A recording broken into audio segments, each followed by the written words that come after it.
So yeah, I just wanted to do a little intro there. I kind of like this picture. It's a really cool Star Wars Rebels poster.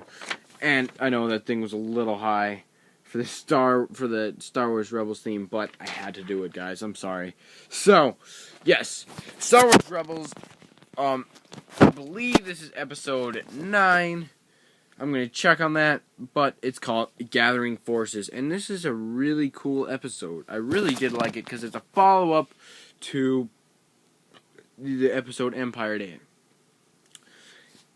And did I like it as much as Empire Day? Not really. It was I did like it, but then I didn't like it. I felt like all the good stuff was in the last episode. I did like the idea of Empire Day being a holiday and stuff and that going on.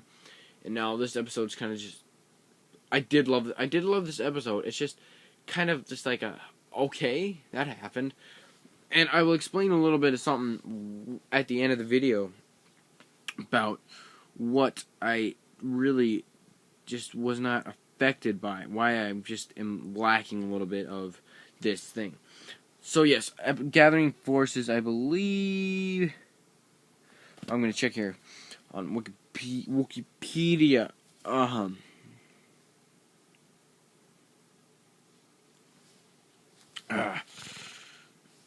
Here we go.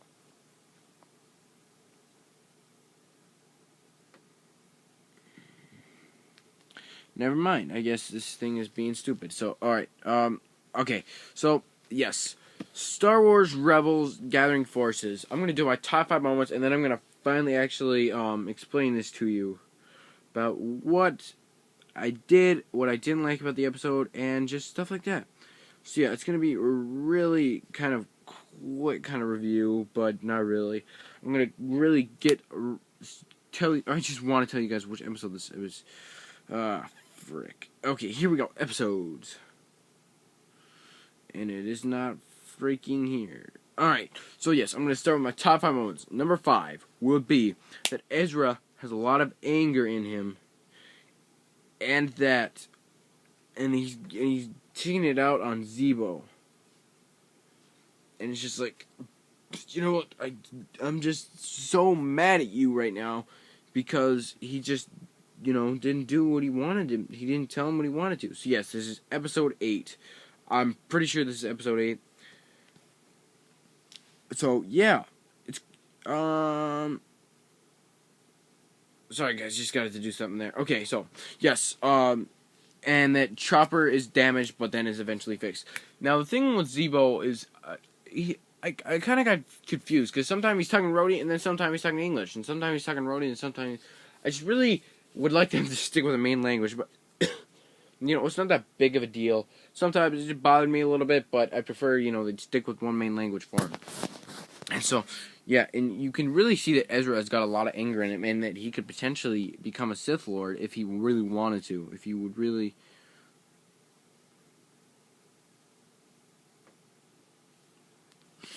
And so, yes. And then the Chopper got damaged in the last episode. We kind of saw that. And it was really fun. And it was just not really fun. So, yes. Alright. And now I'm just going to go to number 4. And, oh, yeah. He was going to, Zebo was going to explain what happened to his parents. And he's just like, you know what, dude? Shut up. I don't want to hear it. I'm not going to talk to you. So he's just like, okay. I guess I won't talk. And so, yeah, that's it.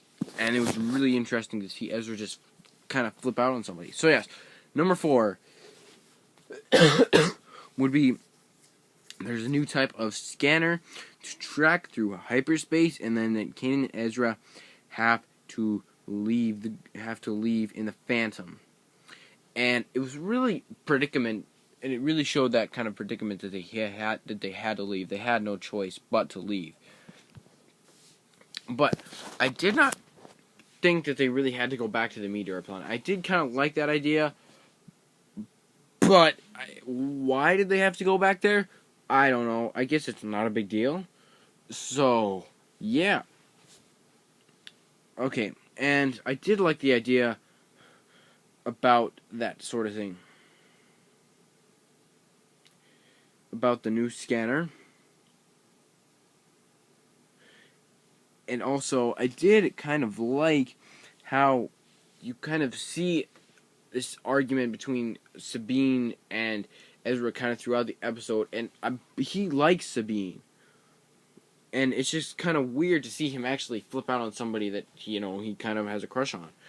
But that leads into my number 3, and that would be Ezra's speech about survival. And that is his speech about survival, why he does not want to know if his parents are alive or not, because he just can't, he doesn't want to know.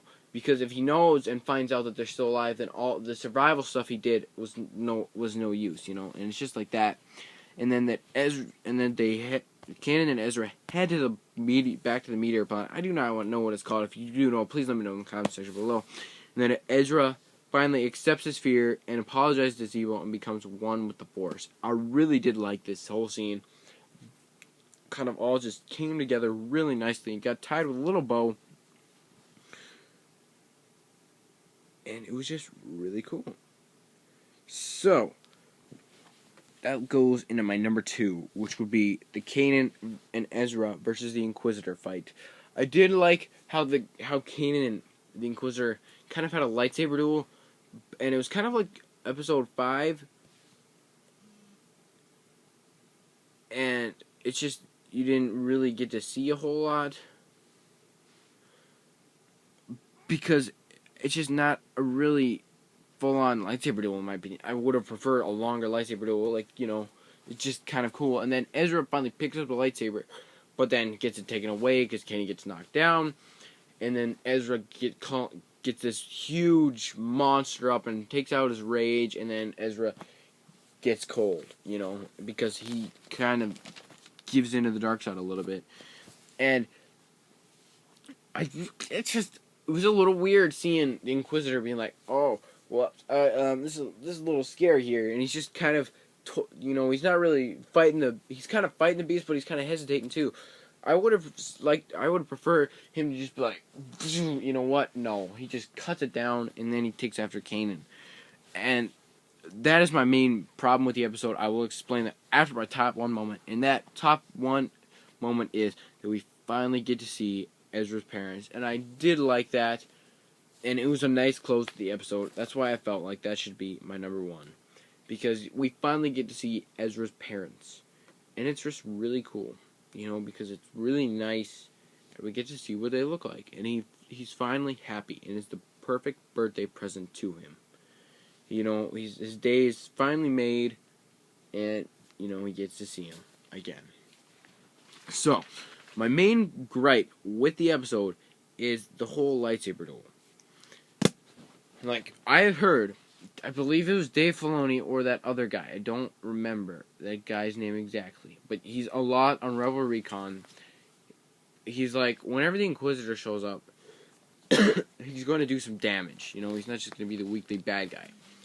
And I felt like, okay, he did do some emotional damage. I want to see some physical damage. Like, what about we see Kanan lose an arm or something, a hand or something? Wouldn't that be cool to see that sort of happen? Or the Inquisitor figure out a way to take the Force powers away from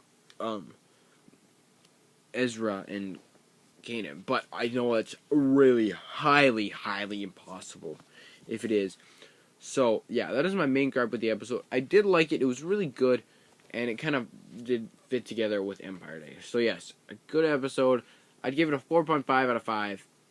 Star Wars Rebel Signs. So yes, I will see you guys tomorrow for Agents of S.H.I.E.L.D. May the Force be with you.